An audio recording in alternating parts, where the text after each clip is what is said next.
Hey, EduMatch family, and welcome to another EduLaunch that we have through EduMatch Publishing. I am here with two of my favorite people in the world, and Katelynn and Dr. Dave. Do I have to call you Dr. Dave? Like, can I You just do, call you Dave? yes. No, you need to call me Dr. Dave. Katelynn, I'm just Dave, okay? Okay, got it. So I'm here with Dr. Dave and Katelynn to discuss their new EduLaunch of Poking the Bear, which is a super interesting book that I'm excited to share with you, share with everyone. So if you guys want to just start us out and introduce yourself to, I'm sure Katelynn, lots of people know you from your involvement with Teach Better and all the things. I don't know if anybody actually knows Dave, but we can get to that. And so Katelynn, why don't you start us out? Awesome. Well, I am Katelynn Giordiana. I am a 6th grade middle school English and social studies teacher in the Chicago suburbs of Illinois. I've done a lot of work with Teach Better, a lot of blogging. I started out editing blogs with them and then kind of made my way into writing and doing some content creation. And I've since kind of taken a step back from that role to really focus on curriculum design in my district. So we've been reworking our English curriculum for the past couple of years to really include a lot more timely and exciting resources. And it's been a really cool journey to get to be in a more leadership role in my district. Very cool. That's awesome. Dave, how about you? Yeah, number one, I am a groupie of both of you. That's kind of what I do in education. I just latch myself onto cool people and follow them around and pop up on social media with them or write books with them. So I am Dave Schmittou. In my time as an educator, I've literally done all the things from classroom teacher to building administration, central office administration, superintendent, college professor, kind of all the things in all the places. I spent a lot of time in Michigan. Now I live in Florida. Some people say that means I've got a lot of experience. I've done a lot. I've got a lot to draw on. I just say I'm really good at pissing people off. So I constantly have to move around, which is what brought us to this project. It's an opportunity for us to take some of those moments where we kind of stir the pot a little bit and bring them to others, to allow them to be part of the conversation with us. So super excited about this. Yeah, and that's true. I can actually vouch for that. It's probably So for anybody who doesn't know us well, I know Dave very well, and we've known each other for years, and so we go back and forth. But both of these people are legitimately two of my favorite people, sweetest, kindest people on earth, even when they do try to piss people off. So we're going to talk a little bit about their book that tries to do that. And so why don't you guys give us a little bit of the background of Poking the Bear and what the inspiration for that book was? Okay, so I want to tell like my version of things because I think it's more accurate than Dave's, just to say this. So Dave and I like bonded over social media at first because both of us kind of put things out there that I guess you would call now like an unpopular opinion about things, just because we both have this real passion for pushing people and pushing systems so that they get better. And so we ended up connecting on social media that way and just being like, hey, like, I think you're really cool and I like what you're doing.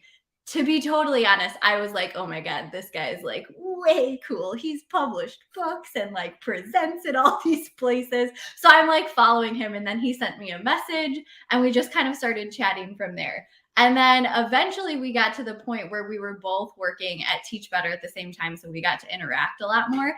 And I get a text from Dave that's just a video of him going, so I think I have an idea for a book we should write together. And it's all about making people mad. And I was like, I want to write a book with you. So yeah, let's do that. So my version is a little bit different. No, I mean, no, I think you've got the facts down, right? But the origin story for me even goes beyond that. I'll go back like 2001. I was a classroom teacher, and I showed up one day after my birthday, and behind my desk, a couple of my students had bought me a cardboard cutout of George W. Bush. And they said, we know that you love George W., so we wanted you to have a life-size George W. I was like, that's interesting. The next day I show up and other kids brought me a life-size cutout of Bill Clinton. And the kid said, well, those other kids didn't know what they were talking about. We know that you're a fan of Bill Clinton, so we wanted you to have a cardboard of Bill Clinton too. And I was like, okay, this tells me I'm doing things the right way. because kids don't necessarily know where I stand, and they're engaging in this conversation. That's what I'm all about. And since then, truly, that's been kind of what I've tried to do in education, is just try to get people to think for themselves and not necessarily copy what I say or what Katelynn says or what anybody else says. And so the origin behind this book, in my mind, number one, yeah, it was a ploy just to be able to write something with Katelynn. But I think that's what Katelynn's all about too, is we don't want people to rinse and repeat or just follow what we say because we say it. We want people to be able to engage in some sort of conversation about the things that matter most. And all the things that we put out on social media, that's what we're trying to do. We're okay if people push back and debate with us and say that you're a bunch of idiots or you're wrong, as long as they can back it up. We don't want rinse and repeat educators anymore. We want people that are willing to stand up and think for themselves. So we decided to sit down and say, what are some of the topics that we want people to engage in? What are some of the things that we want people to discuss? And let's put our thoughts out there and let people rip us apart if that starts the conversation. Yeah, I think that's awesome. And I love that. And Katelynn, just so you know, when I first heard about the book, Dave said it was all your idea. So like, it's either going to be that you take all the credit or the fall, one of the two, because he's not taking responsibility for that idea. I'm just going to put that out there. I will definitely take all of the credit and absolutely none of the blame. I think that's a good plan. So next question up would be, why was writing Poking the Bear important to you? And you guys have given us a little bit of that information, but like Poking the Bear, I think is, it's a very specific kind of book meant to do more than just push boundaries. Like I always call it when I put something out there, I'm kind of infamous for my unpopular opinion as well, I believe. So like, it gives, anytime you can give somebody a little rumble in their heart, is usually what I call it, where they're like, hang on a second, I don't know if I believe in this. I think that it's a growth opportunity. So, and that's really what Poking the Bear does. Like it puts things out there and says, hey, think about this. This is what usually happens. But this is kind of how we believe it should be. And then gives really practical solutions for what that could look like, right? Like that's kind of Poking the Bear in a nutshell. So why was writing that kind of book just really important to make sure that it's out there in the stratosphere with educators so that they have access to that? So I think in going into this project, we both knew that we wanted to do something like different. We didn't want it to be like that PD book that is great and like helps you with all of these different classroom strategies. We wanted it to be a little bit more about the bigger picture, but not so philosophical that it wasn't like useful or applicable. So I'll jump in. There's a dramatic pause just waiting for me, right? But Katelynn was on the right track there. We wanted this to be focused on ideas, but tactical and practical as well. And for me, the reason this was so important, when Katelynn and I first got to that point where we were exchanging videos and messages back and forth, we got to the place where we did a project together where we did a live series called Focus on the Focus. And in that conversation, we were teaching educators about grading and assessment and how to prioritize things in the classroom. And she and I realized that we agree on a lot of things, but there are some things that we are strongly opposed on, that we completely disagree. And we were able to actually agree to disagree. And that's something that is so rare in education these days. We feel like everybody's supposed to do things the same way on the same day. We have, excuse my language, but we have bastardized the word fidelity to mean fall in line and follow the script. And we wanted to engage teachers and let teachers realize that they have a voice, allow administrators to realize they have a voice. My perspective is different than her perspective. She's a classroom teacher. I left the classroom years ago and was going through my administrative roles at the time. And now I've even left that. So we have different perspectives. And as such, we have different voices, and we wanted people to be able to hear our voices to hopefully amplify their voices. So that's the goal behind it. It's truly to lift up and amplify educators, but at the same time, empower them to recognize that the way that education is being done systemically and down in their actual classrooms can be different, and it can change if they want it to. Sorry about that. My wife. That's okay. It happens. Did you want to add anything to that? Yeah. So I think the cool part for me when I realized like that we were doing something really different and really that was the answer. That people are so engaged in all the time because they're controversial, and being able to really kind of responses to that was probably one of the most valuable experiences for me as an educator and as someone involved in the education space. So the idea that we were going to be able to help other people engage in that same kind of thought process and that same kind of conversation just became so valuable and so important to me, because I grew so much from that process in writing it that I could see it really changing the way that other people do things in their classrooms and in their district. Yeah, absolutely. I love that. And anytime that we can support educators in remembering that they have a voice, especially in times where it feels like there's such a loss of autonomy in what you can do in education, and the amount, everything from the risks that you can take to the amount of power you just have in a district. Anytime that we can hand that back to teachers, I think it's really important. So we've talked a little bit about this, but who is the audience really for Poking the Bear? Like, who's your target audience? I'll just say yes. Right. And it was something that we were trying to be strategic about with this specific opportunity.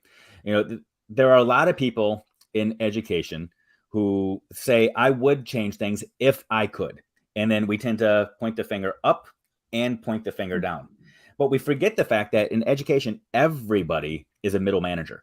Everybody has somebody that they answer to. And everybody has, I don't want to say control, but I'll say control for the sake of this conversation, over the decisions and the space that they're responsible for.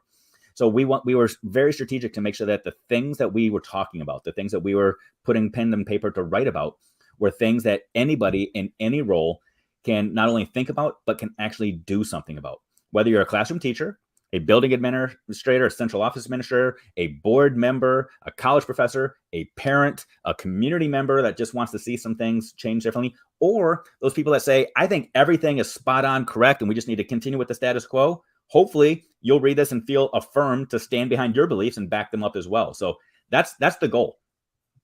Yeah.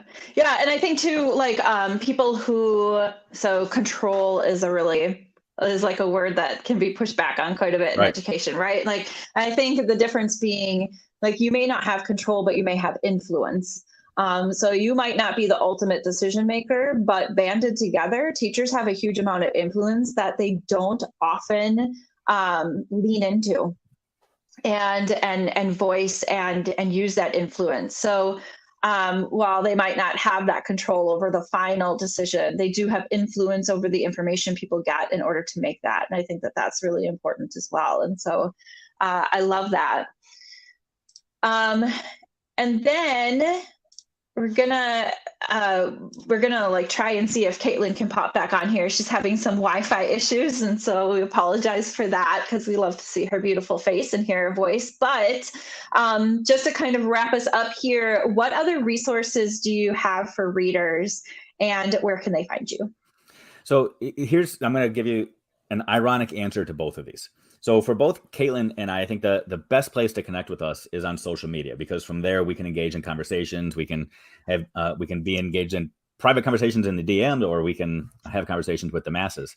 And I say that's an ironic statement because oftentimes that is where educators are living these days, is in social media, which at times creates this bubble around us where we begin to believe that everybody thinks just like us, because the algorithms are set up so that we don't ever want to leave social media. We're fed the belief that every single person in the universe thinks the same way that I do. So I don't ever need to hear something different, or I don't ever need to be confronted with a different reality. And so connect with us on social media, but then go and see some of the people that we follow, see some of the people that we connect with, engage in those conversations, and just branch your horizons out and try to learn some different approaches and some different perspectives from different people right now. Yeah. And follow the people that you don't necessarily agree with. Oh, absolutely. Yeah. That's such an important part of social media. Like you need the people who are, you need the people who support you, no matter what. You need the people who support you and who push back, and then you need the people who push back.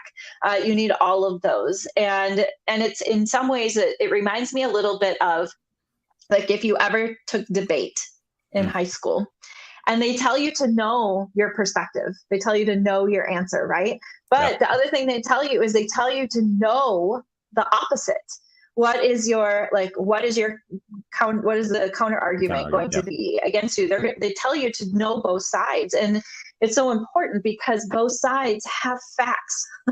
Yeah. It's not just opinions. Both You're of them 100% have facts, right. So. Yeah. And that kind of leads to just a quick preview of the book here as we're wrapping up. When people read this book, I just want to warn them. This isn't something you're going to go sit on the beach and read cover to cover and feel like you're getting a bunch of new ideas that you're going to be able to take back. It's written in a way where you read somebody's thoughts or opinions, then you write your own thoughts and opinions. You read somebody else's thoughts and opinions, you write, and then you are challenged to go back and lean into the people that you work with and have the same conversation with them, write down their opinions and share your opinions with them. So it's really all about engaging in the conversations. We're not trying to change people's beliefs. We understand that reflection is super hard. And sometimes the easiest way to reflect is to start off by evaluating somebody else. So evaluate us so that you can start reflecting and then lean into the conversations. Yeah, absolutely. And having read the book myself, I feel like there were some chapters I read that I was like, yep, I agree with all of that. I'm good. And then I would get to another chapter and I was like, I don't know. I'm not so sure about that. And then, but I think the important part of that process of not agreeing is actually stopping reading the book and taking time to process through what my thoughts were on that. And did the book change my thinking? If yes or no, why or why not? So like, why, what is it that I believe so wholeheartedly that it was against what you were saying? Because really, what this reminds me a little bit of is understanding who you are as an educator, like understanding your identity and what you like, the different versions of education you identify with.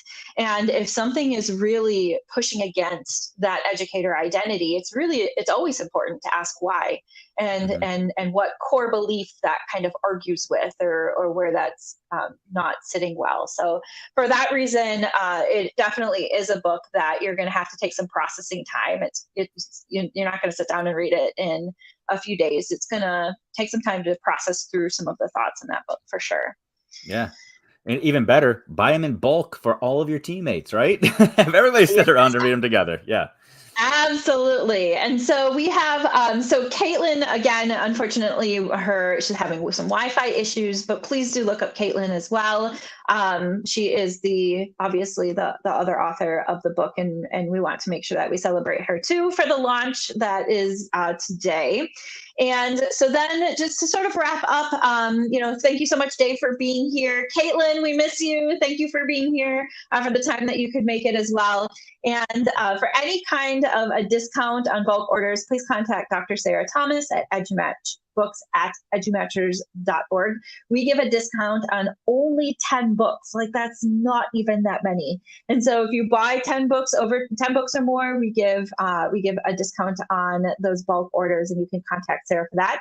You can find all of our books, including other books Dave has written, on Amazon, Barnes & Noble, and www.edumatchpublishing.com.